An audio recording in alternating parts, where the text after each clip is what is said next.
আসসালামু আলাইকুম, সবাইকে আমার ইউটিউব চ্যানেলে স্বাগতম। আজকে আমি দেখাবো কিভাবে সুস্বাদু বরবটি ভাজি রান্না করা যায়। বরবটি ভাজি রান্না করার জন্য আমি এতটা পরিমাণ বরবটি নিয়েছি, যেটা আমি ধুয়ে তারপরে কেটেছি। মনে রাখতে হবে, কাটার পরে বরবটি কখনো ধোয়া যাবে না। এইরকম সাইজ করে প্রত্যেকটা বরবটি এভাবে কেটে নিতে হবে। এরপর আমি আলুগুলো ঠিক এইভাবে স্লাইস করে পাতলা করে কেটে ধুয়ে নিয়েছি। এখন আমি 3টা পেঁয়াজ কুচি করে কেটে নিয়েছি, এভাবে কুচি করে কেটে নিয়েছি। এরপর আমি 6টি কাঁচামরিচ এভাবে মাঝখান দিয়ে ফালি করে কেটে নিয়েছি। এরপর নিয়েছি 2টো শুকনো মরিচ।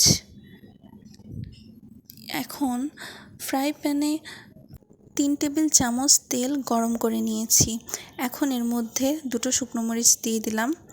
এরপর ভালো করে নাড়াচাড়া করে এর মধ্যে দিয়ে দেব কেটে রাখা পেঁয়াজগুলো।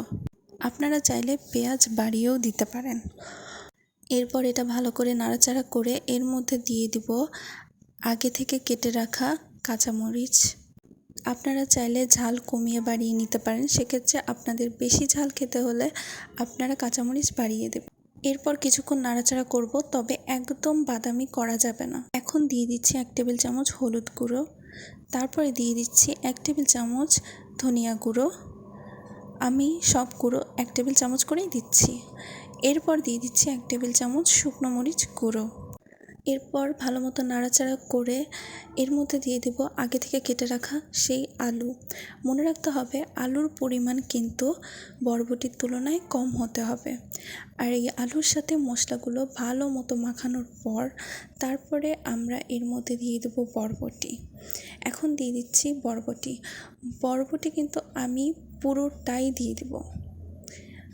বরবটি পুরোটা একসাথে দিলে মশলাগুলো চারিদিকে সমান পরিমাণে ছড়াবে। তারপর এটা ভালো মতন করে মিশাতে হবে। সম্পূর্ণটা আমি যেভাবে মিশাচ্ছি আপনারা এভাবে মিশিয়ে দিবেন, না হলে এক পাশে মশলা লাগবে আরেক পাশে লাগবে না। যারা আমার ভিডিওটি দেখছেন তারা দয়া করে আমার চ্যানেলটি সাবস্ক্রাইব করে দিন।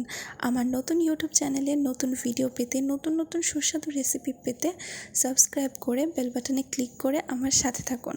আমি এরপরে আরও নতুন নতুন সুস্বাদু রেসিপি নিয়ে আপনাদের সামনে হাজির হব। এখন এই পর্যায়ে ভালো মতো নাড়াচাড়া করে এখন এর মধ্যে দিয়ে দেবো পানি আমি 1 কাপ পরিমাণে দিচ্ছি।